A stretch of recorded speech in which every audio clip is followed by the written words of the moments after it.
zalim. Zalim luar. Ini nggak off the record ya, Bang? Nggak. Boleh di-publish? Boleh dipublish. Ini boleh dipublish. Rencong. Abang bawa rencong kemana-mana? Mau aku buka semua juga oke.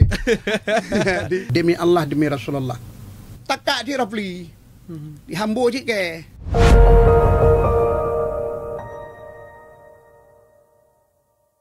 Bang, apa? Apa gak dia alhamdulillah.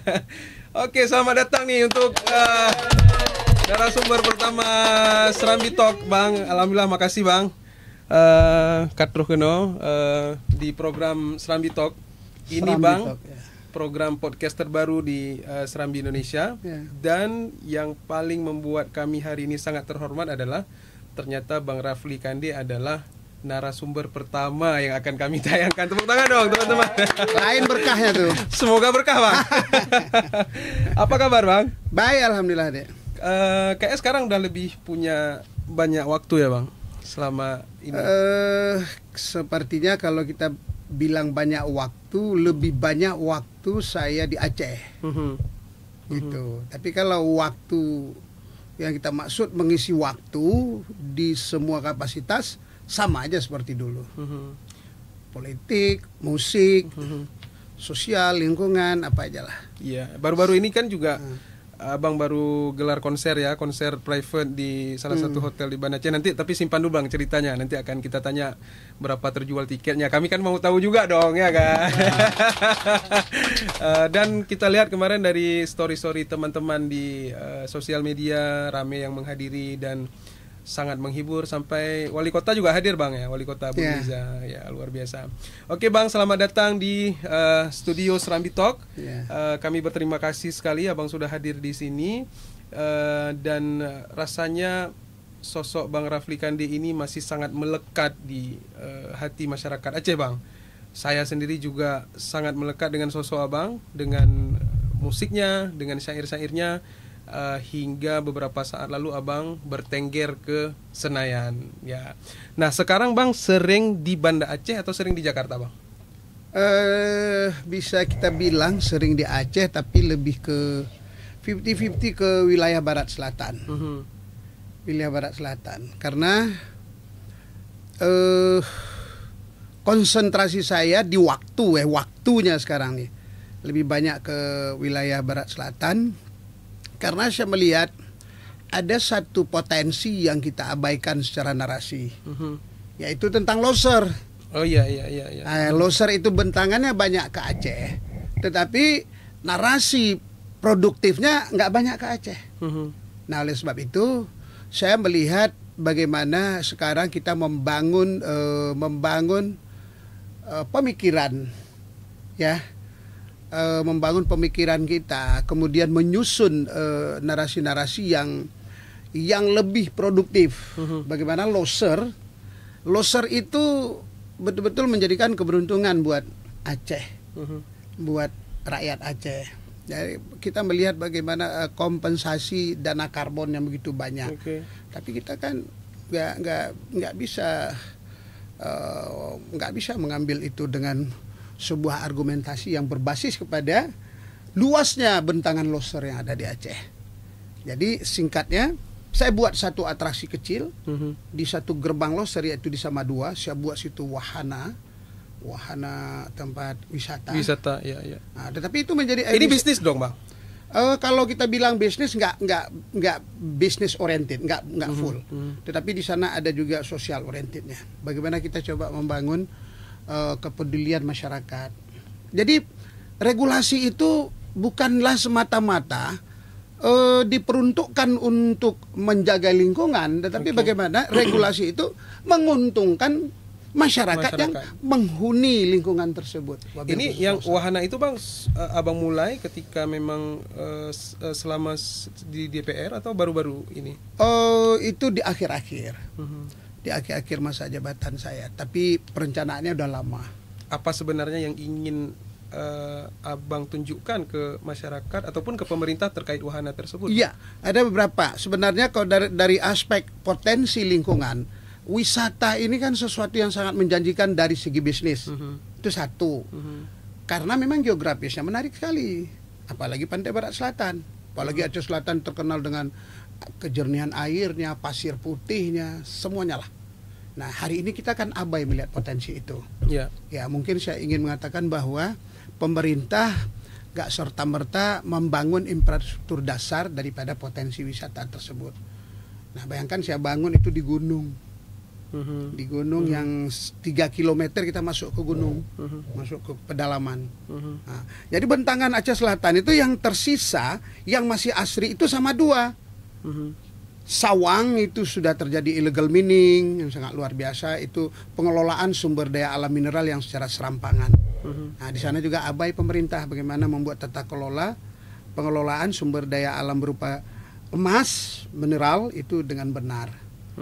Kemudian kita melangkah lagi ke Menggamat. Menggamat juga seperti itu. Kita tahu sendiri bagaimana Menggamat itu juga terabaikan. Nah, hari ini tata kelola tambang yang ada di Menggamat, itu nggak dilakukan dengan tata kelola yang benar. Bagaimana pengawasannya, bagaimana keterlibatan masyarakatnya, bagaimana aspek lingkungannya. Nah, nggak boleh. Ini kan sesuatu yang masih indah nih bang, bentangan loser yang abang cerita tadi. Saya teringat lagu abang IKH Bedo. Ya. Dilanjut dong bang sedikit bang. Hanale iu no hai ane nanggro nyang jide ke obat kagada limbat penajuraja. Itu tentang Rawatripa bang. Ya. Fokus abang sekarang tentang Rawatripa. Kalau tadi kan sesuatu yang masih beauty, yang masih sangat harus kita jaga. Fokus ke Rawatripa sekarang gimana bang? Dulu pernah disuarakan. Rawatripa sebenarnya itu kan setelah tsunami itu pemerintah kita memberikan HGU juga kebablasan menurut saya. Nah, memberikan membuka perkebunan, tetapi nggak begitu teliti melihat aspek daripada lingkungan. Hari ini kan banjir 2 jam, 3 jam hujan langsung banjir. Hujan lebat langsung banjir. Bismillah. Silakan. Jadi makanya saya ingin mengatakan hari ini, Adinda Suburdani, kalau kita mau secara objektif, hanya satu pengelolaan sumber daya alam berbasis kajian keilmuan yang benar, yaitu Arun. Oke. Arun itu satu. Terlepas dari aspek politiknya. Nah, ini beda dia. Aspek pengelolaan secara benar, jadi aspek diplomasi politik yang nggak selesai, itu lain dia. Itu benar dikelola, cara ngambilnya benar dan segala macam benar. Persoalan politik itu lain lagi. Oke. Kemudian kita melihat lagi bagaimana sumber daya alam berupa mineral batu bara dilanjutkan oleh MIPA sekarang satu secara sistem pengelolaannya. Kalau kita bertanya kepada ahli geologi, ahli lingkungan dan segala macam, mereka mengatakan bahwa pengelolaan batu bara yang ada di MIPA itu benar. Nah, kembali lagi bagaimana persoalan politiknya. Regulasi. Ini regulasinya kembali ke pemerintah. Nah, oleh sebab itu yang kita mau adalah seluruh sumber daya alam yang ada di Aceh itu benar-benar dilakukan secara kajian keilmuan yang betul, tetapi jangan lupa juga harus dikelola secara keterbukaan yang hebat gitu, supaya masyarakat ada doa. Itu hasil alam. Bang, 5 tahun abang di DPD di komite T2 ya, komite 2, kemudian di DPR RI sejak 2019 abang juga membidangi komisi 2 ya bang? Kalau di DPR komisi 6. Komisi 6 membidangi soal BUMN ya? Ya. BUMN juga sumber daya alam dong. Iya.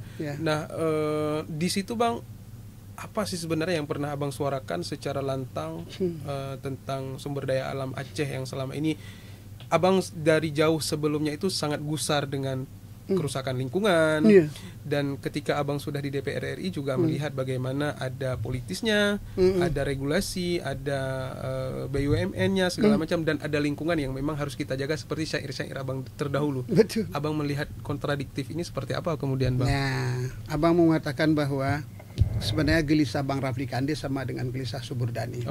Seniman itu punya gelisah yang sangat-sangat fundamental sekali, sangat-sangat situasional juga, sangat monumental juga, sangat objektif. Jadi ke parlemen itu seorang seniman seperti saya misalnya, itu hanya memperluas panggung kita sebenarnya. Bisa nyanyi dong di sana. Konser kita sebenarnya. Secara substansi di sana konser. Karena kenapa lagu-lagu Rafli itu bukan hanya lagu-lagu Suburdani dan lagu teman-teman yang bukan hanya sekedar hiburan. Tapi ada maksud, ada misi yang ingin kita sampaikan. Nah, itulah kemauan kita masuk ke dalam dunia politik. Nah, bukan menjadikan seni sebagai media supaya kita bisa melangkah ke sana. Enggak begitu dia. Mengaktualisasi misi kita sebagai seniman. Telah masuk dalam dunia politik. Nah, selama di parlemen, Bang, ada nggak kegelisahan Abang yang terdahulu itu terjawab, goalsnya itu berhasil Abang lakukan? Oke. Ini yang namanya juga kerja politik ya. Jadi yang sangat kita gundahkan karena kita itu dilahirkan di Aceh dengan segala konsekuensi keacehan kita, ya kan, secara politik, taruhlah kita bilang lahirlah beberapa kesepakatan di MOU Helsinki dan segala macam, ya, menyangkut tentang pengelolaan sumber daya alam. Kita melihat sekarang, kita petakanlah dulu ya. Kita lihat sekarang misalnya tentang migas gitu. Nah, migas itu kan PP 23 2015, ya kan? Itu 2015 loh. Itu sudah kesepakatan kita bahwa sumber daya alam berupa migas yang ada di Aceh 12 mil ini dulu.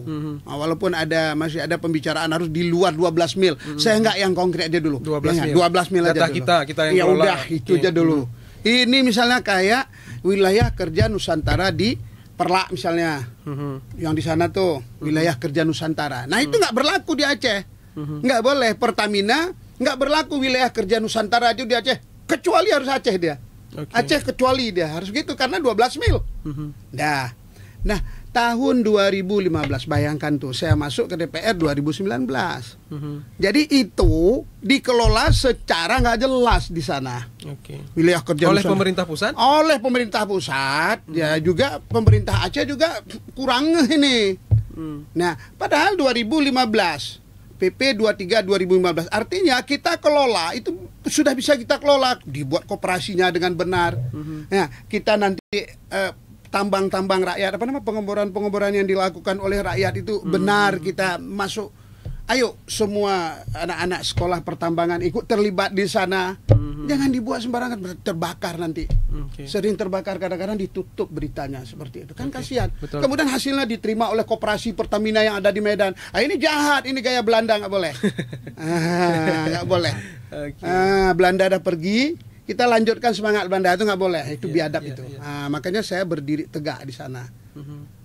Itu nggak boleh seperti itu. Tapi pengelolaan 12 mil sebagaimana perjanjian MOU Helsinki selama Abang 2019 di DPR RI itu terrealisasi dengan bagus atau tidak, Bang? Selama Abang sudah menyuarakan itu. Begini, dia kan ada beberapa perjuangan selaku dewan, kita memperjuangkan di dewan ya, di legislatif kita berbicara tentang itu. Tetapi di eksekutif, namanya juga eksekutif, mereka yang mengeksekusi. Nah, bagaimana mereka mengeksekusi itu. Jadi harus ada korelasi dalam perjuangan politik. Nggak boleh terpisah. Baik. Tapi ini berat sekali, Bang, pembicaraan di segmen awal langsung berat.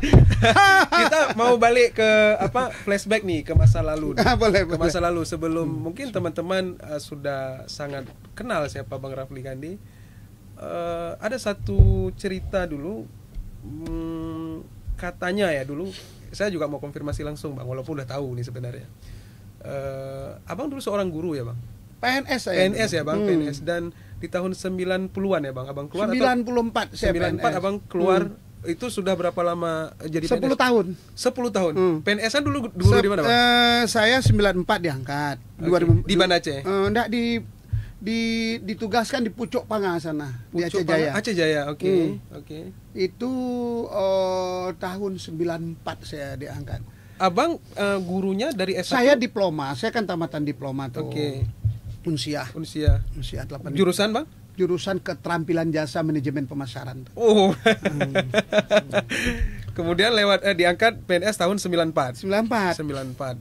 Mengabdi selama 10 tahun. Ya, 10 tahun. Sudah sangat comfort zone dong, Bang. Saat itu menjadi seorang PNS sudah sangat nyaman. Ya, kenyamanan itu kan sangat relatif ya. Bicara kenyamanan ya, Adinda ya. Pertama begini, kita bicara seni lah dulu ya sedikit ya. Artinya dari awal kita itulah, saya lahir dalam keluarga seni, ayah Syekh Dalai Diki gitu ya. Mama juga orang-orang selalu berjanji gitulah, selawat-selawatan di kampung. Jadi lahirlah Rafli Kandi ini setelah kakak saya yang meninggal Salih lahirlah saya. Jadi terus saja kita bergelut dalam dunia seni tradisi sampai SMP. Subur kan masuk kecamatan sedikit nih. Kalau SD kan masih kampung. Masih di kampung. Mentelang kampung ke delai juga kan. Nanti waktu sampai SMP, wah ini kayaknya SMP udah di Sama Dua ya, Bang? Udah di kecamatan. Kalau yang SD Air Sialang. Di kampung, di kecamatan itu juga. Di kampung kan, kecamatannya jalan. Ini di ibu kotanya. Di ibu kota lah. Ibu kota kecamatan. Iya. Terus Bang. Mas sepeda satu kan.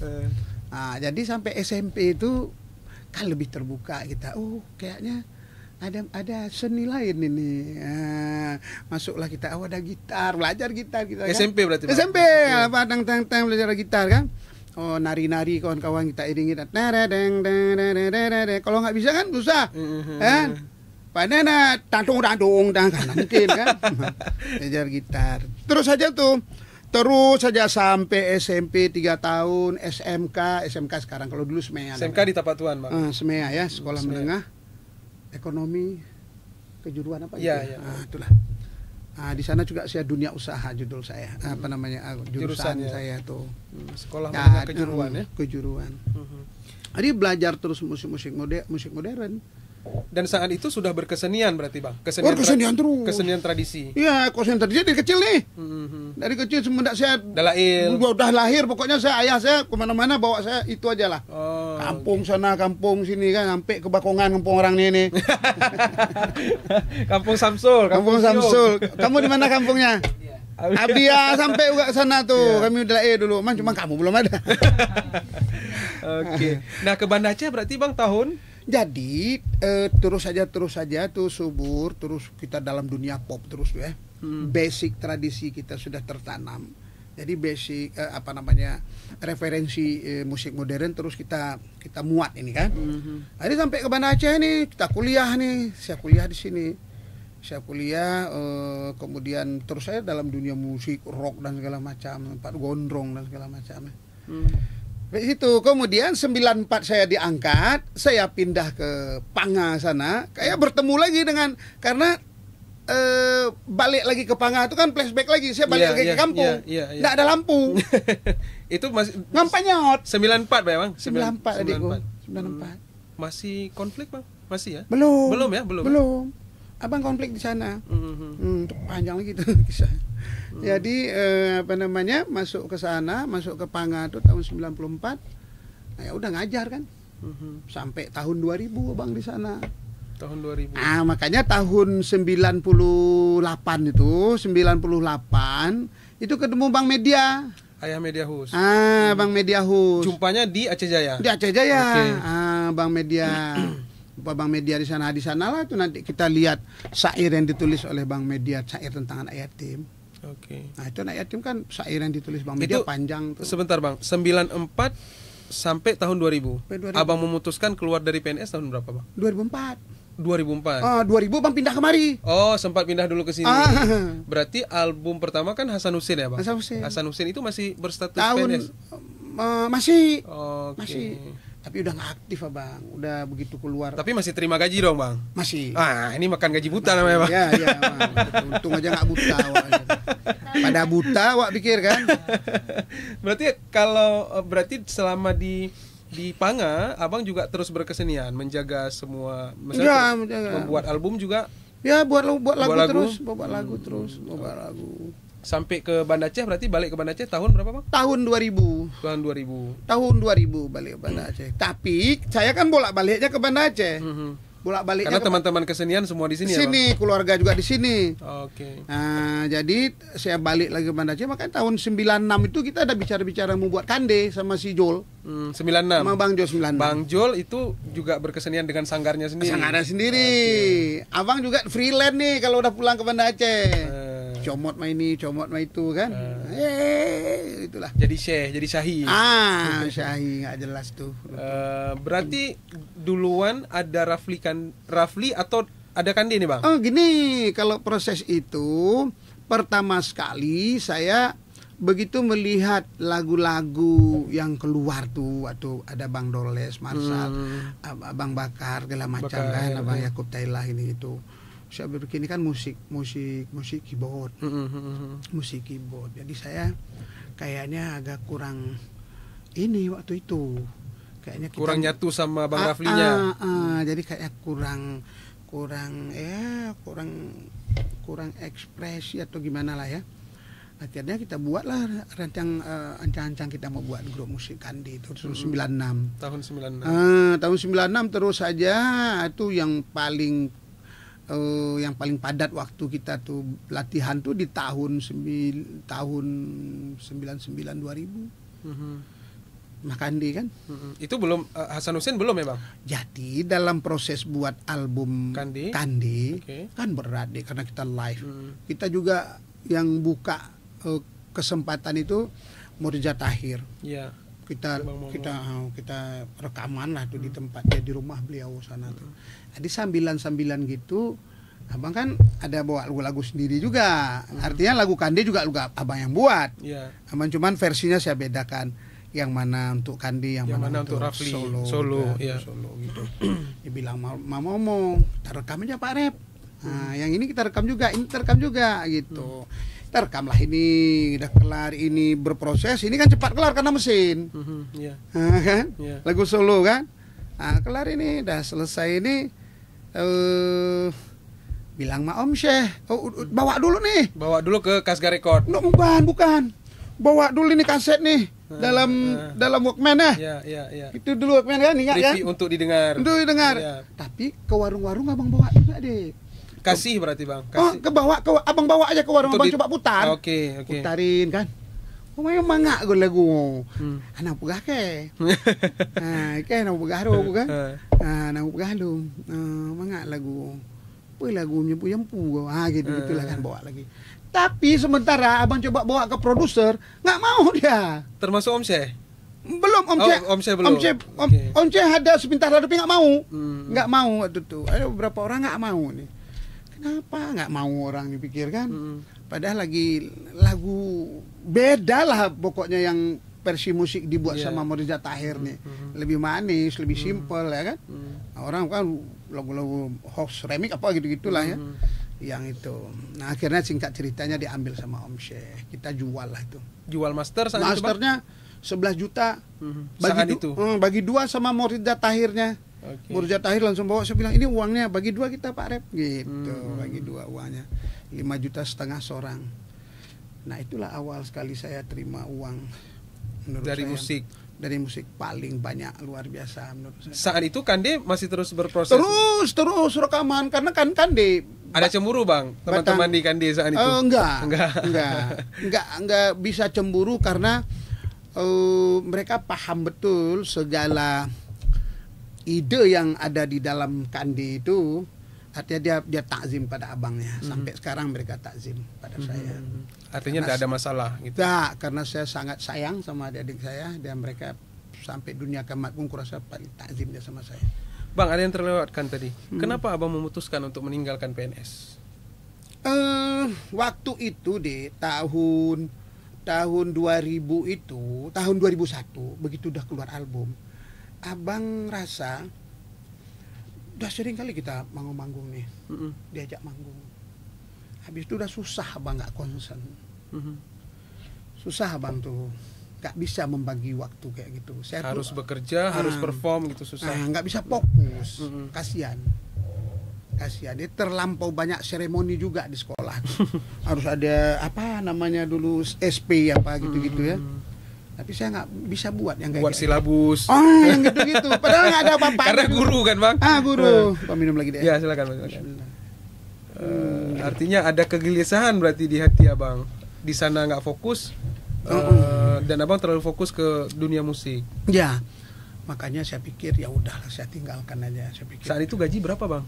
Gaji PNS? Gaji waktu awal diangkat cuma 200.000 waktu awal. Udah sempat ambil uang Bang? Udah. Udah. Kalau nggak ambil nggak bisa beli motor. Nggak bisa beli motor. Tapi sebelum keluar terlunaskan uang banknya Bang? lunas. Oh, kalau enggak masih utang bang sampai Iya. kiamat nanti. Tapi waktu tsunami kan dihapuskan semua utang waktu itu kan. Oh iya iya iya. Bang Aceh iya. kan. Tapi saya nggak sempat dihapus tuh. Tapi bayar lagi. Bayar saya. Oke. Katanya dokumen saya nggak ada. Kacau. Nah, Oke. lama proses bang setelah Kandi album pertama judulnya mah Asai Nanggro. Asai Nanggro ya. Kemudian juga Mekandro yang kedua ya, Bang? Mekandro.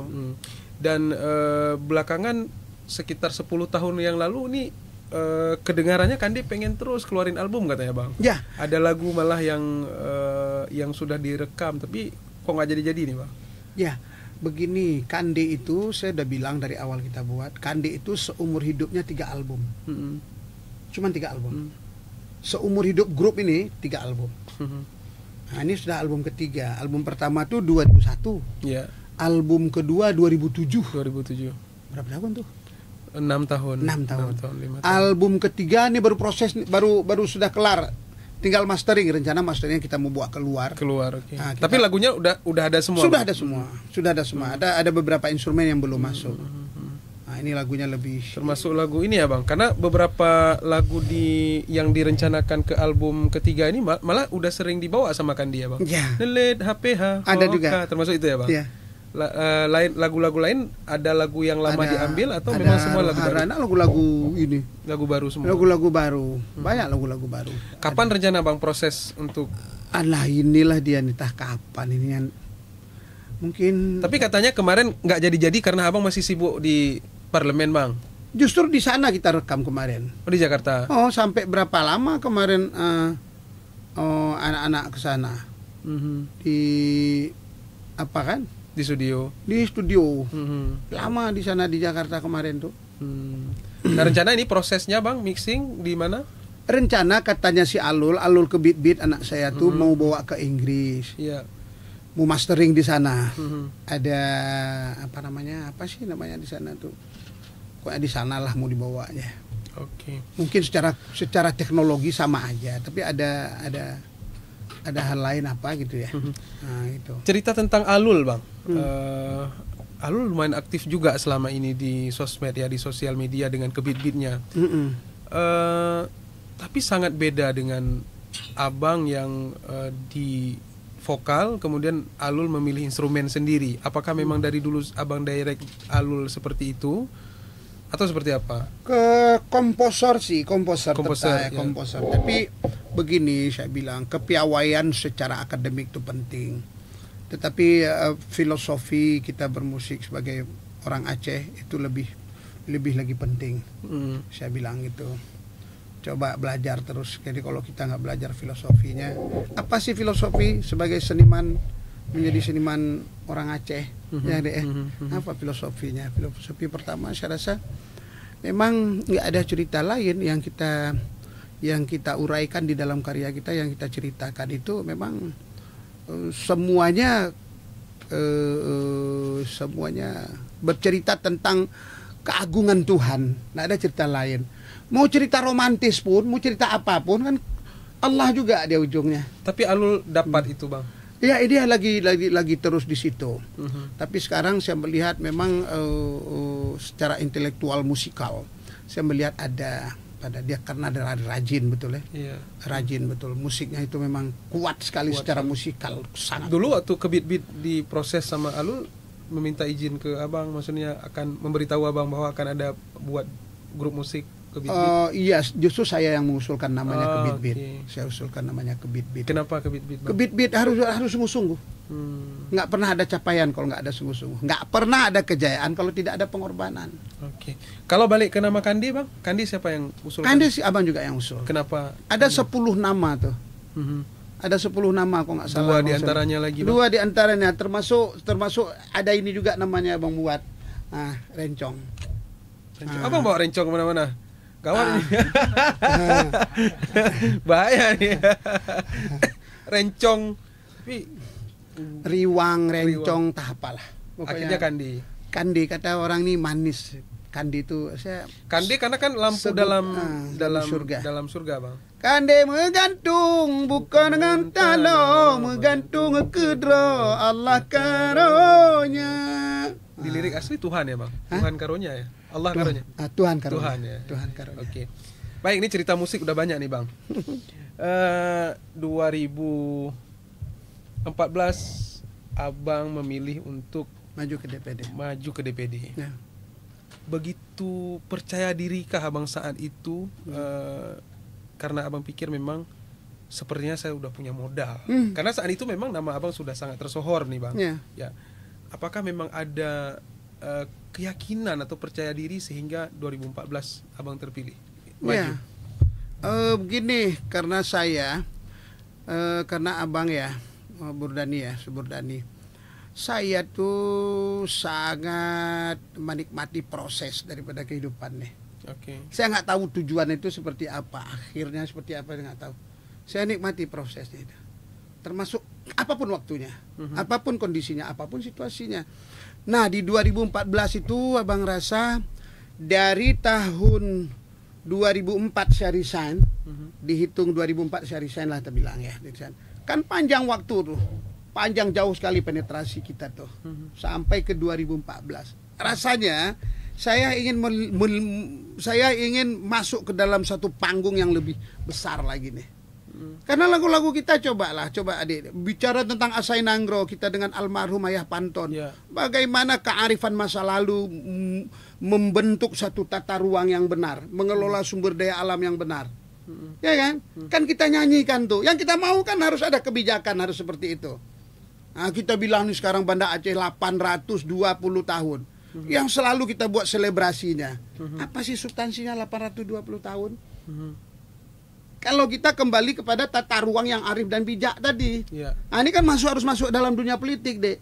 Nggak cukup kita keluar-keluar aja, nyanyi-nyanyi aja. Artinya abang menyadari bahwa tidak cukup dengan lirik. Tidak cukup, harus masuk ke dalam. Harus masuk ke dalam, konkret dia. Apa yang menjadi sebuah kemauan bukan hanya di dalam komposisi musik, tetapi bagaimana kita buat dalam komposisi sistem kepemerintahan, supaya dia itu menjadi sebuah hal yang konkret. Misalnya di dalam lagu Asai Nanggro, barimba Tuhan utana beralun hana manusia tinggain datu musosapaya rimbale geca geila ila dayang, menebang pohon dalam tanda kutip, bukan merambah hutan hingga meninggalkan, hingga melupakan semua unsur-unsur harmonisasi yang ada di dalam hutan tersebut. Ya kan? Nggak seperti itu. Nah, artinya harus ada keilmuan yang bisa beradaptasi dengan lingkungan. Lingkungan memberikan kemanfaatan, lingkungan bisa melindungi kita sebagai manusia. Nah, itu yang kita mau masuk ke dalamnya. Pesabo hati juga begitu. Asonang gramotoa, melega dolam dawa. Nah, itu yang kita mau juga.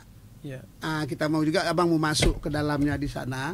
Bagaimana kita bisa mengkonsolidasi semua pemikiran hingga kita bisa membangun kembali. Tapi itu dapat bang ketika sudah di dalam. Nah, begini, begitu kita masuk ke DPD, saya melihat ini satu lembaga konstitusi negara yang dibentuk begitu hebat dengan biaya yang sangat besar. Tapi disayangkan sekali kalau kita mau jujur, kenapa abang lompat ke DPR RI? Nah, kan ini alasannya. Iyalah sikit lo. Iya. Jangan tegang kali. Karena pembicaraannya udah serius sekali nih. Udah serius sekali. Politik. Abang senang masuk di situ. Jadi kenapa Dindaku? Nah, jadi begitu kita masuk DPD itu secara legitimasi, secara kepercayaan hebat DPD daripada DPR. Betul tidak? Kita 4 orang mewakili satu provinsi. Kok DPR 13 orang mewakili satu provinsi? Lebih hebat legitimasi daripada DPD. Secara fungsi tidak berimbang legitimasi. Ini pula bahasanya. Tapi katanya DPD nggak banyak uang, bang. Nah, dengar dulu. Ini abang mau cerita. Ya kan? Oke, bang. Nah, silakan. jadi bang ini nanti kamu kan bisa potong-potong semuanya. Mau kamu buka semua juga oke. Jadi maksud abang, begitu masuk kita di situ, DPD nggak dikasih hak untuk membuat undang-undang. Nggak ada. DPD itu nggak dikasih hak untuk untuk terlibat dengan eksekutif, dengan kementerian untuk menentukan budgetingnya, anggarannya. Nggak terlibat, nggak ada pembahasan anggaran di sana. Bagaimana fungsi pengawasan? Karena 3 dia fungsi regulasi, ya, membuat undang-undang, ya, fungsi legislasi tadi, fungsi membuat regulasi, undang-undang, kemudian fungsi budgeting, kemudian fungsi pengawasan. Ini nggak ada. Akhirnya begitu kita melakukan rapat dengan eksekutif, ini mohon maaf di zaman saya nih, saya nggak tahu sekarang ini seperti apa, tapi saya rasa masih seperti itu. Begitu kita undang menteri, ya, kita undang menteri sering sekali di reschedule.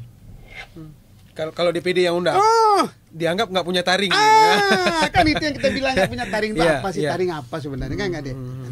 Nah, oleh sebab itu, abang melihat fungsi nggak berimbang legitimasi. Apa gitu? Fungsi kita nggak berimbang dengan tingkat kepercayaan orang yang memberikan suara kepada kita. Oke. Ya kan? Tapi mestinya kalau di negara demokrasi seperti Amerika, benar dia senatornya. Senatornya sangat bersuara ya, dan sangat ditakuti ya, Bang? Malah calon presiden dari senator rata-rata. Iya, oke. Betul tidak? Oke, baik. Akhirnya Abang lompat 2019 Lompat ke lah DPR kita RI. ke DPR. Nah, Partai Keadilan Sejahtera. Ya. Tentang Partai Keadilan Sejahtera Ya. dong, Bang.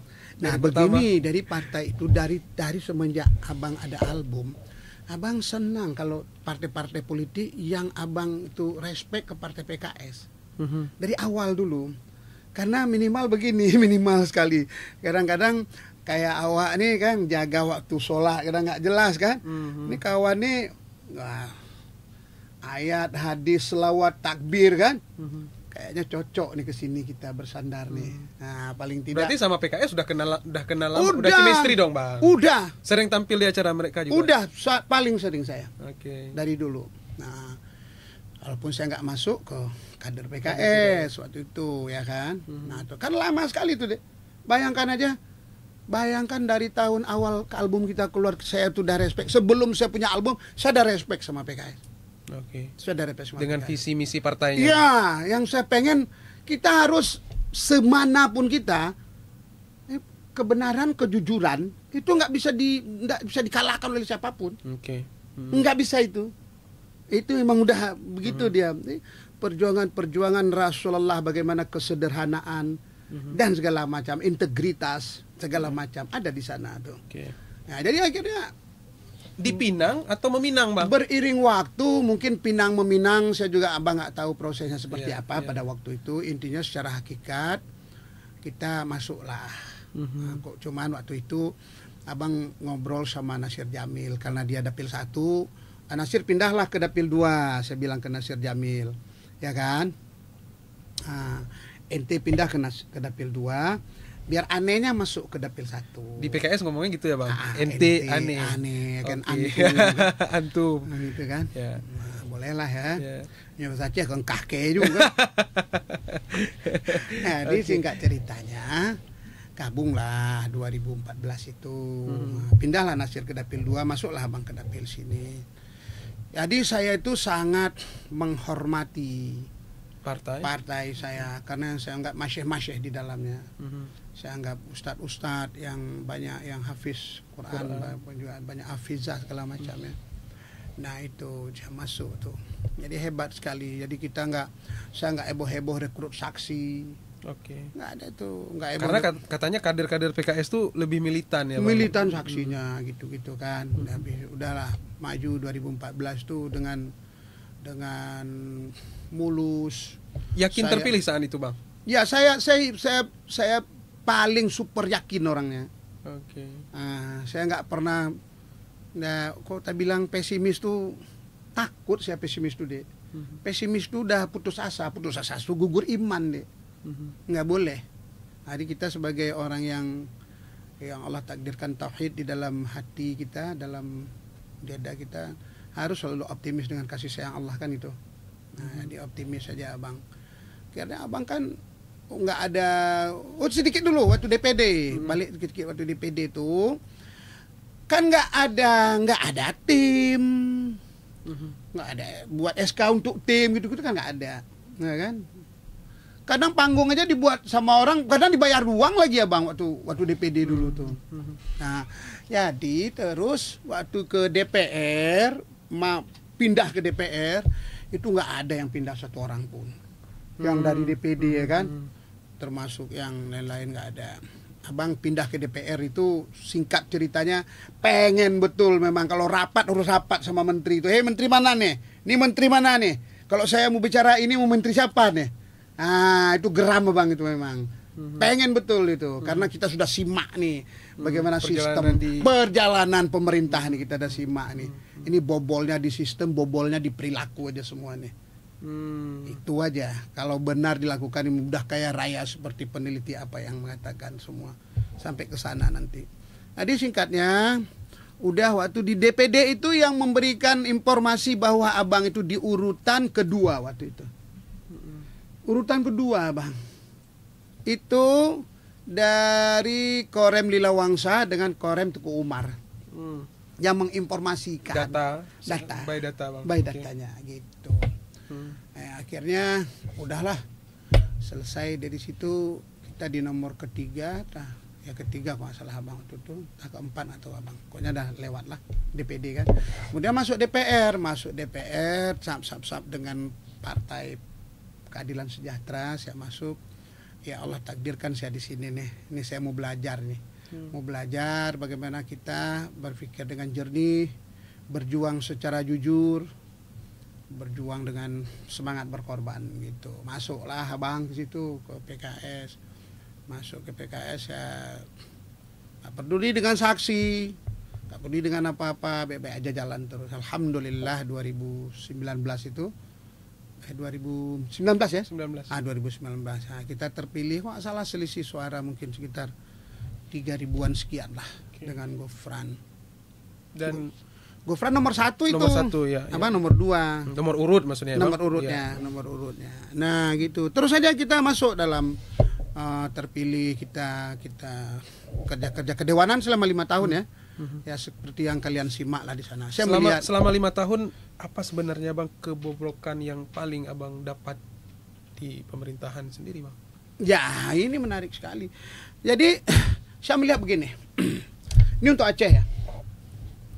Untuk Aceh, pertama sekali saya ingin mengatakan bahwa ada 3 semangat dasar sebagai proposal kita sebagai orang Aceh. Sebagai orang Aceh. Pertama, ada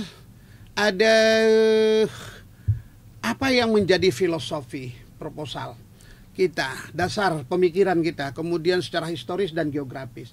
Nah, ini yang tak diusung. Kalau saya ingin mengatakan bahwa Adinda Suburdani, mengapa Abu Daud Buru'eh menerima pinangan daripada Soekarno?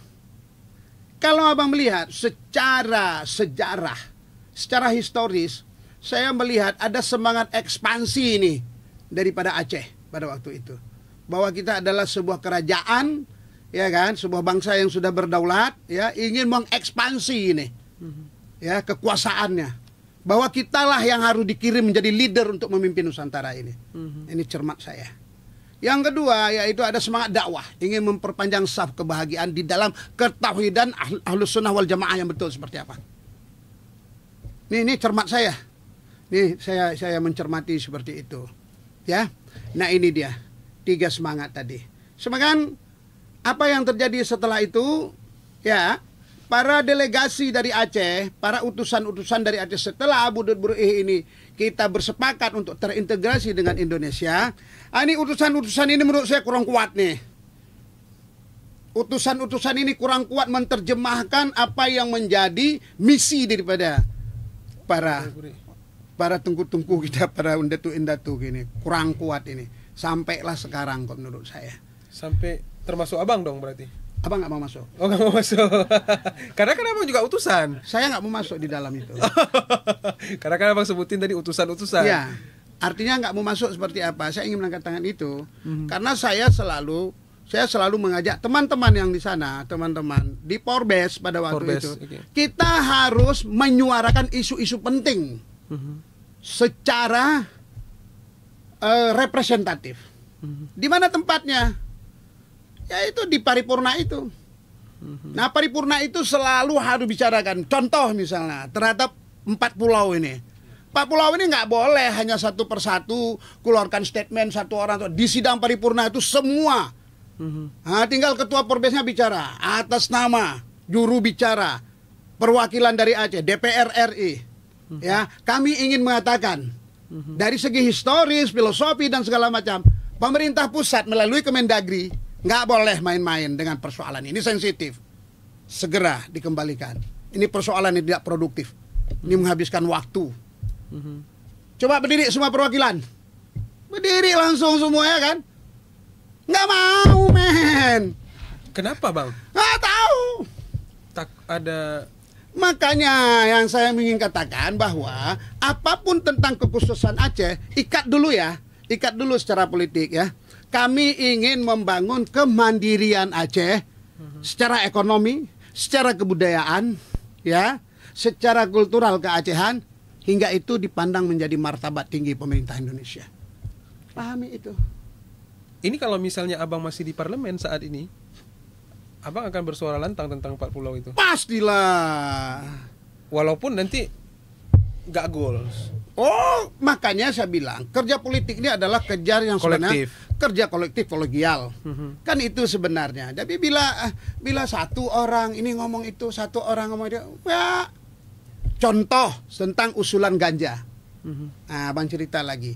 Saya dengar Dewan ini punya hak imunitas, adikku. Ya. Kita punya hak imun yang bisa kita bicarakan tentang apa saja sebenarnya. Tentang apa saja. Nah, mengapa Bang Rapli Kande mengusulkan legalisasi ganja? Saya dengar informasi, saya dapat informasi dari dunia kedokteran bahwa kebutuhan ekstrak ganja untuk dunia medis di Indonesia diimpor 1 triliun per tahun. Saya dengar informasinya begitu. Diimpor 1 triliun per tahun. Nah, muncul pemikiran saya, waktu itu saya rapat dengan Kementerian Perdagangan. Kita sudah bertahun-tahun membahas tentang perjanjian perdagangan bebas dengan beberapa negara. Ya kan? Nah, perjanjian perdagangan bebas. Bebas yang maknanya bagaimana, Adinda Sumurdani? Pikiran abang, barang mereka masuk ke Indonesia bebas pajak, barang kita masuk ke mereka bebas pajak. Betul kan? Pertanyaan Abang Rafli, mana Pak? Berapa banyak barang kita yang masuk ke negara mereka? Berapa banyak barang mereka yang masuk ke kita? Barang-barang mana aja yang menyasar pasar modern, pasar tradisional? Kan bertanya Abang. Kita rapat dengan Kementerian Perdagangan. Saya bilang sama Kementerian Perdagangan, hei Pak Menteri, minyak pala saya di kampung saya, minyak nilam di kampung saya, minyak serai wangi, nggak ada harganya, fluktuatif harganya naik turun. Nilam ditanam mahal, begitu panen murah. Apa peran kalian? Kita hadapkan nih ke Kementerian Perdagangan. Nggak tahu apa. Apa yang menjadi semangat dasar, apa yang menjadi motivasi hingga ingin menggolkan suatu perjanjian perdagangan bebas ini? Ada politik lagi masuknya. Kan dalam tanda kutip nih. Oh, nyoy kena pulopnya dengan bebas-bebasnya buat galak-balak draw je. Kan itu pemikiran kita. Nah, jadi maknanya Abang bilang, kalau memang iya, kenapa tidak bicara ekstrak ganja tadi? Kenapa tidak dibuat regulasinya khusus? Undang-undangnya khusus. Zonasi penanamannya khusus. Lokasinya. Kalau legalisasi ganja ini terjadi seperti keinginan Abang, Abang melihat ini juga satu kebermanfaatan bagi masyarakat. Pasti. Abang ingin teruskan sedikit lagi. Regulasi khusus, zonasi penanaman khusus, lokasinya khusus. Konyak pula begalak roy kalau rumah kanyahan. Salah. Regulasinya, lokasinya khusus. Peruntukannya khusus. Peruntukannya. Ya enggak, Dek? Iya. Dikawal oleh negara secara khusus. Dibuat pilot project di daerah khusus. Kenapa tidak? Nah, hari ini begitu Abang suarakan tentang itu, wah, termasuk juga anggota dewan juga nih. Wah, takak Cik Rafli, dihambo Cik ke, oh nyokonopi, jadi nggak kaji nih, apa sebenarnya? Rafli ngusulkan ini kenapa? Ini Rapli Kande ini kok dalam sudah ekspresionis kita dia, udah melayang-layang tak mana deh ya. Jadi apa sebenarnya kan? Nah, hari ini setelah almarhum Profesor Musri bicara, ya kan, yang di akademisi bicara itu, hari ini kalau nggak salah Abang, Kementerian Kesehatan memberi tugas penelitian, memberi tugas kajian akademisnya ke Unimal untuk mengkaji tentang ganja untuk kebutuhan medis. Mestinya dari tahun kemarin, dari kemarin 4 tahun yang lalu, biar cepat kita bergerak. Nggak kita larut di dalam sebuah FGD sana, FGD sini, habis betre-betre nganyan juga. Iya. Tapi sampai sekarang Abang masih terus menyuarakan itu, Bang, dalam ruang-ruang. Iya, saya pikir saya berdirinya di situ. Kita nggak boleh cara mandangnya itu cara mandang yang apa gitu ya. Kita berpikir hari ini bagaimana seluruh potensi sumber daya alam yang ada itu dioptimalisasi. Seluruh sumber daya manusia harus terkonsolidasi dengan baik. Kalau nggak bisa. Baik, Bang, balik lagi ke soal karir politik tadi. Baru-baru ini Abang memilih untuk hengkang dari Partai Keadilan Sejahtera, partai yang sudah mengantarkan Abang ke parlemen. Ya. Apa alasan sebenarnya, Bang? Ya, jadi dari awal tadi Abang sudah berpikir seperti itu, masuk yang ke fase kedua ini, mau masuk ke kedua ini, kan juga masih Abang hormati nih. Masih Abang hormati kerukunan, kelanggengan, kejujuran, pengorbanan, integritas yang ada di dalam partai yang saya hormati ini. Karena kenapa? Kalau malam-malam doa nangis tuh. Ada doanya tuh, ada doa-doa nangis kan. Saya yakin sekali itu. Makanya saya ini paling jelek menurut saya memang. Di PKS ya? Di PKS ini ya. Saya orang yang merokok, pakai celana jin ya kan. Pokoknya gitu-gitulah. Gayanya ya kan. Orang ini kan ya itulah. Jadi maju yang kali ini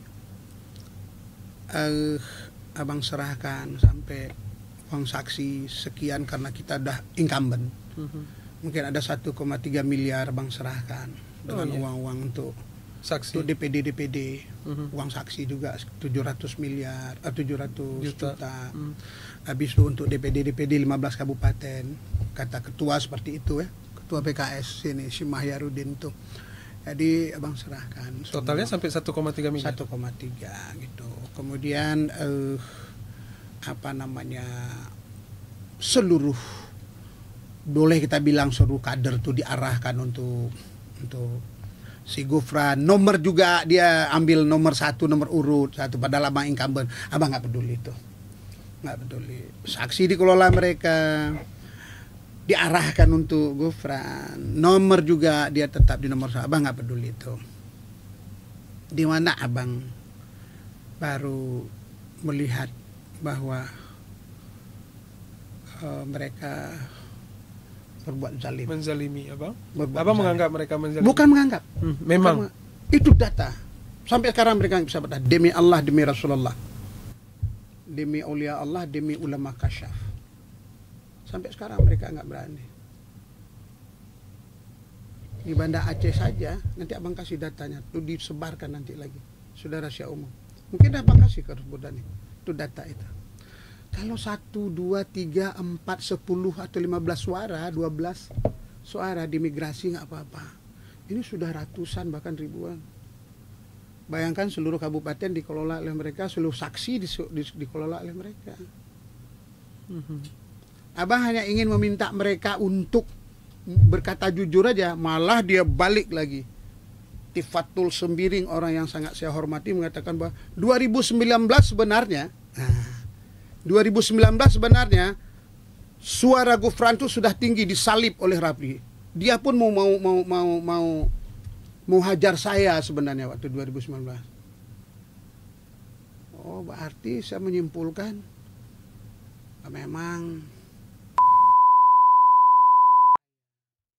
Saya mau tanya itu, Bang. Ya. Setelah yang Abang hadapi di 2024, pandangan Abang tentang partai yang sudah membesarkan apa? Munafik. Zalim.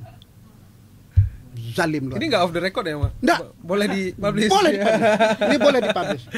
Jadi teman-teman editor nanti Ya, yang makanya saya keluar, saya nggak mau main-main deh.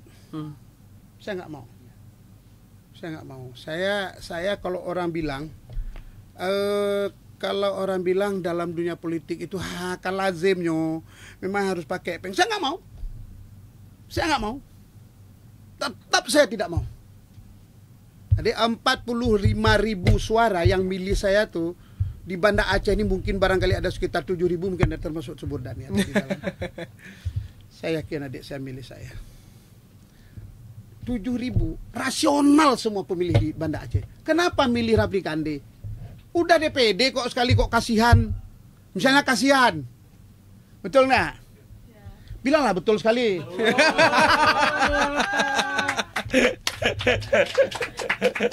nggak kasihan, kok kasihan. Misalnya deh, misalnya kan waktu abang Rapli maju DPD daripada di Kencen anak puas sangsin yo, tak yo sepojok ini sepojok, ngatuk jawa gitu kan, nanti kan, udahlah kan. Tapi apa alasan nih maju ke DPR, dipilih lagi, ya kan waktu milih pertama tuh sampai suara saya hampir mencapai 7.000. Yang kedua ini mencapai 7.000 juga. Kalau kita bilang mau kasih ini, kasih itu, kasih handuk satu, kasih, nggak pernah itu sedikitpun. Saya bertanya lah 1-2 orang tokoh-tokoh kan pemilih rasional. Pakan pilih ke? Pakan pilih lun. Pikir kan? Galak kamu itu ni menyotrok ke dia netakat di umarit ngai dia menyolam rapat ngutang gutum. Oh mana kabeh punya. Kadang itu alasan sederhananya hari ini. Artinya masyarakat Aceh butuh hanya minyak nili lah urusannya. Nggak ada minyak nili lagi. Butuh gitu. suara lantang pasti, Bang. Butuh suara lantang. Seorang anggota dewan nggak cukup dikasih jembatan 5 biji, nggak cukup jatah kasih perwira 10-5 orang. Nggak cukup itu. Aspirasi kita menjadi dewan itu memang harus menggelegar tuh. Oke, baik. Nggak boleh dihitung dalam bentuk nominal tuh. Nggak boleh itu. Udah panjang nih ya, tepuk tangan dulu. Luar biasa. Bang, ini udah lumayan kita ngobrolnya. Nggak tahu lagi editnya kayak gimana. Udah gule campu. Random. Kemarin konser, Bang. Ya. Nyanyian jiwa. Nyanyian jiwa. Ada yang bilang Bang Rep, hana pegak-pegak li konser lagi. Gabuk dah DPD, dengan lalai di DPR katanya. Seingat saya nih Bang, seingat kami semua, Abang ada perform beberapa kali, termasuk ke Scotland ya, ke Inggris ya, Inggris. Tapi yang konser private seperti kemarin itu sudah nggak pernah nih Bang. Apa memang ini sudah waktunya kembali Abang ke panggung? Enggak juga sih sebenarnya. Abang kan begini terus sampai kapanpun. Sebenarnya di dalam masa Abang dewan itu panggung Abang ke mana-mana. Iya. Kan Dinda Subur tahu kan? Iya. Sampai ke pelosok-pelosok. Abang bawa alat sendiri, bawa apa sendiri. Sampai ya kemana-mana. Artinya kalau kita bilang orang Aceh harus semuanya harus menjadi politisi. Seluruh orang Aceh. Kalau enggak kita on. Betul. Betul lah. Nah, kenapa saya bilang seperti itu? Jadi kalau nggak seperti itu, akhirnya ya seperti ini, seperti sekarang ini. Nah, kalau seperti sekarang ini kan Abang menganggap Aceh on orang Aceh. Enggak. Jadi kita itu, nah saya nggak bilang on, artinya hari ini kita nggak pernah bicara serius dan fokus. Termasuk utusan-utusan tadi. Iya, saya rasa semua punya kegelisahan yang sama. Jadi mengkonsolidasikan semua kegelisahan hingga menjadi sebuah dentuman, sebuah keputusan politik yang punya greget gitu. Ini penting sekali. Ini penting sekali. Jadi representatif itu diukur dari mana, Dek? Diukur dari kolektif kolegial tadi. Nah, itu diukurnya dari sana. Representatifnya diukur dari sana. Kalau enggak. Kalau enggak kita dihitung menjadi dewan, itu kita dihitung dalam bentuk nominal aja. Kamu komisi pulan rumah rehab 1.000 rumah. Kamu komisi pulan jembatan 3. Kamu komisi pulang berurusan dengan hukum, mungkin ada jatah masukkan perwira tinggi barang 10-5 orang. Ya, itu kampungan. Jadi menurut saya hari ini saya ingin mengatakan bahwa bukan saya nggak lagi di sini, nggak lagi di dewan. Tapi intinya saya ingin sampaikan bahwa kalian-kalian semuanya besok subordani, kamu harus masuk, semuanya harus masuk. Itu yang perempuan, kamu harus masuk. Semuanya harus masuk. Artinya bagaimana kita memberikan pemikiran di dalam sistem kepemerintahan. Nggak mungkin hari ini kita ini miskin. Ya, nggak mungkin. Tidak mungkin sama sekali. Saya ingin mengatakan itu tidak mungkin. Tapi ada abai, ada kelalaian kita untuk mengelola semua yang ada di sini. Abai dalam artian semua kita, Bang. Bukan masyarakat Aceh secara general. Ya. Tapi kan selama ini kan 13 orang termasuk Abang yang sebelumnya di 2019 kan juga diutus ke sana. Kita nggak bisa bilang dewan aja, bilang dewan aja. Karena begini Adinda, bagaimana kita mengisolasi diri kita, aspirasi itu kan imajinasi deh. Oke. Nggak terbatas deh. Iya. Namanya juga aspirasi. Kapan aja dia ada pemikiran, ada ide, ya kan? Tapi kalau dinominalkan, contoh misalnya kalau dewan ini misalnya anggota dewan DPRK misalnya, dikasih aspirasinya 1 miliar, masa 1 miliar? Aspirasi kamu itu adalah sejauh mana kamu mampu mempengaruhi kebijakan itu. Oke. Harus berorientasi untuk umat. Dan seorang Rafli Kande selama 5 tahun di DPD dan 5 tahun di DPR RI, goal atau tidak melakukan itu, Bang? Sudah seperti yang yang wilayah kerja Nusantara Pertamina yang di Rantau Perla itu kan sudah dikembalikan. Itu saya yang getol bicara, coba aja diulik itu semua. Nah hari ini kalau ganja dijadikan menjadi kebutuhan medis, legalisasi, kita juga sebagai inisiator di dalamnya secara kedewanan. Nggak bisa dinafikan itu. Kita juga nggak mau euforia di sana, tapi paling tidak ada hal-hal baru yang kita usulkan supaya ini menjadi sebuah keberuntungan yang monumental buat Aceh. Nah hari ini juga kita mau mu'alim nih sekarang. Nah ini wabil khusus kepada mu'alim. Saya waktu almarhum Abu Rada datang, datang dan teman-teman lain meminta saya supaya menjadi tim sesnya mu'alim. Saya bilang sebelum sampai langkah kalian ke rumah saya sudah berkewajiban untuk memenangkan mu'alim. Alasan abang apa? Ya, nanti saya ceritakan alasannya. Itu yang pertama. Yang kedua, saya bilang saya nggak usah pakai SK, nggak usah ada SK. Kemudian nggak juga butuh biaya. Nah, karena kenapa? Saya melihat ada 2 di sana. Pertama sekali, saya ingin mengatakan bahwa seorang presiden yang memberikan rekomendasi kepada seorang calon gubernur, ini adalah satu peluang untuk membuka ruang baru supaya seorang gubernur Aceh yang namanya Muzakir Manaf bisa membangun komunikasi yang paling produktif, yang paling hebat dengan Prabowo. Apa yang abang mau? Apa yang kita mau sekarang? Apa yang menjadi motivasi kita hingga kita dukung nih sekarang mu'alim nih pada waktu ini? Yang periode ini. Yang saya mau sekarang nih, ayo, saya nggak mau sekarang sumber daya alam dikelola secara serampangan. Uang terbuang kemana-mana adikku, bertriliun uang itu. Kamu lihatlah ke Gempang, bagaimana Gempang diberikan IUP kepada wilayah mineral tidak dikerjakan secara betul. Akhirnya masyarakat masuk di sana. Kita nggak bisa salahkan masyarakat terhimpit perekonomian. Tetapi bagaimana peran pemerintah harus tegas di sana. IUP yang diberikan izin usaha pertambangan yang sudah diberikan, yang tidak produktif, cabut semua itu. Seluruh plasma perkebunan yang ada di Aceh ini yang tidak menguntungkan, cabut semua itu. Harus berani tuh. Ini sekarang coba lihat nih, melintas dari pantai barat selatan bawa CPO 150 truk setiap hari. Sehari semalam 24 jam. 150 truk melewati Grute. Kalau ada 3 mobil truk itu, kalau kita di belakang deh 2 jam kita di belakang. Betul nggak? Nggak bisa motong kita, betul nggak? Nah itu dibiarkan bertahun-tahun. Sebenarnya sederhana kebijakan. Bagaimana hari ini seluruh pengusaha PKS diintervensi dengan kebijakan mu'alim.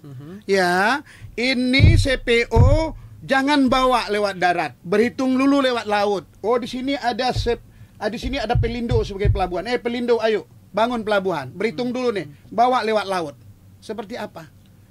Itu aja nggak bisa terjadi. Yang saya maksud adalah bagaimana hari ini mu'alim hari ini saya sudah sampaikan ke beliau. Sudah sowan kemarin juga Bang? Ya? Sudah saya sowan kemarin. Pastikan di lingkaran Anda orang-orang yang profesional. Okay. Harus orang-orang yang visioner betul. Kalau nggak visioner nggak bisa. Ini nggak berasa 5 tahun. Begitu juga pesan saya kepada orang-orang yang terdekat dengan mu'alim. Ya, wabil khusus juga kepada pendamping mu'alim, ibu-ibu support. Istrinya mu'alim yang saya maksud. Ya pasti dong. Ibu-ibu. Support mu'alim nih secara lahir dan batin. Sebenarnya selama 5 tahun nih Bang di DPR RI itu, apa sebenarnya yang paling sulit dari segala regulasi, kemudian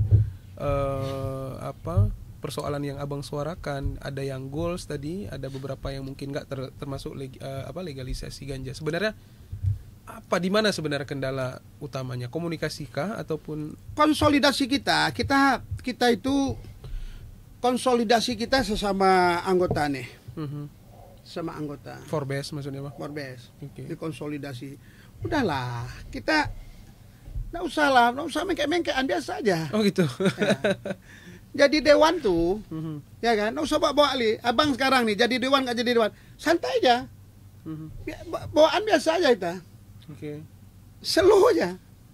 Nah itu artinya bagaimana hari ini nih Forbes, ya, ini harus betul-betul bicara dari hati ke hati untuk memperjuangkan Aceh nih. Termasuk ngobrol di parlemen tadi semua. Oh iya gitu. dong, waktu rapat paripurna, waktu rapor itu isunya kan grup nih. Nah ini isu hari ini apa ini? Saya bilang termasuk pilkada 2022 sebenarnya. Yeah. Kita pilkada 2022. Yeah. Yang bersuara pada waktu itu saya dengan T.A. Khalid. Di dalam tuh. Karena UPA seharusnya ya Bang? Ya. Sebenarnya kan tinggal kompak aja. Apa sih? Kompak aja kita. Tapi buktinya nggak kompak. Nggak ada. Itu dia. Termasuk 4 pulau ini. Nah 4 pulau ini bicara itu, sebagian bicara boleh kelola kerjasama, sebagian lagi udah orang ini itu. Siapa yang nggak ngerti ya, lah saya. yang bilang boleh kerjasama siapa Bang? Nggak ngerti, masyarakat dah tahu lah semua itu. Ya hari ini makanya abang ingin sampaikan bahwa Aceh ini ya udahlah, kita hormati semua kapasitas manusia yang ada nih. Oke. Libatkan semua. Kita juga dalam dunia kesenian coba lihat. Betul. Seperti apa dunia kesenian kita? Makanya. Tepuk tangan dong. Luar biasa nih Bang Rep. Bang, di sesi terakhir nih Bang. Banyak ini lagi. Terakhir. Bang, kehidupan yang sangat nyaman di masa lampau sudah. PNS sudah. Musik karirnya sudah. Politisi juga sudah, punya keluarga, anak-anak yang juga bermusik sekarang ada di event segala macam, semuanya sudah Bang. Ke depan apa sih Bang? Ya abang ya hanya minta abang dengan segala kekurangan, kelemahan abang yang ada, gundah abang tetap abang berpikir bagaimana Aceh harus betul-betul menjadi sebuah negeri yang kaya raya. Harus. Wahai Cedaralun, Bemalim berkaya, Bemalim berilmu dan paham. Berkaya mah harus kaya kita. Bemetuah, ada ketakziman kepada ilmu, ada ketakziman kepada guru, ada ketakziman kepada orang tua. Bemalim berkaya, bemetuah, bemebahagia. Bahagia ini yakin kita akan kadar baik dan kadar buruk itu datang daripada Allah. Inilah hakikat kebahagiaan. Bahagia, bemeguransang, ada semangat yang nggak pernah berhenti, nggak malas, ya kan? Nggak malas kita, nggak tulul amal, nggak panjang angan-angan, nggak cuma nongkrong aja, ya nggak main chip aja, main game aja, subuh nggak bangun, ya kan? Bumalim, bukaya, bumutuah, bumukaya, bemeguransang, begarang, begarang, ada pendirian, beseu, bemegasih sayang. Yeah. Nah, yang kita mau masyarakat Aceh. Abang pernah ke Qatar 2 kali, adikku pernah ke Qatar. Di Qatar kita nggak pernah dibawa kan? Makanya besok nih buat titian muibah Qatar Aceh, Qatar Malaysia, katanya nggak ada libatkan seniman kan? Ini Qatar tindakan. Begitu dibangun rumah 2 dibangun. Begitu nikah 2 dibangun. 1 rumah pribadi, 1 rumah majelis. Rumah majelis ini khusus untuk memuliakan tamu. Oke. Bayangkan sekarang. Kita lihat sekarang. Coba kalian lakukan observasi, kalian lakukan ini semua nih. Rumah-rumah yang gede, rumah-rumah yang besar yang berpagar tinggi, kalau dia rumah rumah orang Aceh itu rumah-rumah orang yang susah namanya. Rumah-rumah orang yang susah. Kenapa bang? Apalagi rumah-rumah pejabat. Mhm. Rumah-rumah orang yang takut. Rumah Aceh itu harus ada ruang publiknya. Oke. Makanya rumah Aceh Nasramo aja. Oh nggak mungkin lagi kita desain gitu. Tapi secara fungsi harus dibuat. Makanya abang, kalau rumah buat abang jambu abang di atas tuh, Iya, iya. yang di Batok, Tempat latihan kandi. latihan terbuka 24 jam di sana. Artinya hari ini bagaimana apapun, apalagi jabatan publik yakinlah, siapkan ruang. Oke. Siapkan ruang publik, ruang mutalawarih. Mhm. Nah kalau nggak ada seperti ini yang jadi orang Aceh kita. Ada nggak berbagi kebahagiaan, Mhm. nggak berbagi happy. Itu bunga kasih sayang. Nah, yang di satu lagi harapan saya minta, saya bermohon kepada Allah, ya Allah libatkan saya, sertakan saya ya Allah di dalam sebuah kerja-kerja untuk mensejahterakan Aceh apapun dia. Oke. Bidang apapun dia, kapasitas apapun dia, volume apapun dia, di bidang apapun dia. Mhm. Saya hanya itu bermohon kepada Allah. Amin. Kita amin sama-sama dong. Amin. Baik Bang Rafli atau Pak Rep, Bang Rep atau siapapun yang sering karena panggilannya teman-teman kalau Bang Rafli Kandi ini di Bang Taman Rep. Budaya itu Bang Rep. Bang Rep. Pak Rep. Pak gitu. Rep. Nah, itu panggilan sejak lama ya Bang? Lama. Sebenarnya banyak sekali kisah yang tidak diobrolkan hari ini karena keterbatasan waktu, masih banyak. Kebanyakan ini soal politik terus dari tadi Bang. Termasuk soal Kadang-kadang orang kalau udah berhenti kan udah di close kan, Iya. di close cerita politik abang nggak semakin ini dia. Jadi artinya hari ini saya ingin sampaikan kepada teman-teman semua yang pemilih saya yang ikhlas, ini penting sekali saya sampaikan ya, pemilih saya beberapa talk show saya sampaikan juga ada 45.000 lebih suara. Mereka tuh paham betul karena mereka nggak seperak pun nggak abang kasih uang. Nggak ada seperak, sejengkal amplop pun nggak pernah saya kasih. kecuali yang 1,2 tadi untuk saksi. Itu untuk saksi melalui partai. Melalui partai. Nah hari ini ingin saya sampaikan bahwa ya inilah fakta yang hari ini, apapun yang kalian sudah berikan itulah bentuk ketulusan kalian. Nah, secara hakikat Abang Rafli hari ini sangat berlapang dada. Tetapi secara syariat diutus Rasulullah berkewajiban orang-orang yang pernah menzalimi pemilih-pemilih Rafli Kandi dengan tulus buat permintaan secara terbuka kepada pemilih Rafli Kandi bahwa kalian sudah melakukan khilaf, melakukan kezaliman, minta maaf kepada pemilih Rafli Kandi. Baik, terima kasih Bang. Terima kasih di episode pertama sudah Adik-adik, hadir. sukses ya. Sukses, amin, amin. Serambi Talk sukses. Ya, tapi sebelum close kita pengen ada satu senandung dari Bang Rafli ya. Apapun Bang, boleh silakan. Boleh. Agak sedikit Boleh. referennya boleh Bang? Boleh.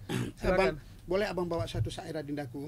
Syair ini syair 50 tahun yang lalu. Oke. Tapi syair dari Malaysia. Hmm. Tapi dia cari penyanyi yang bisa bawakan itu. Belum tentu abang, mungkin kamu.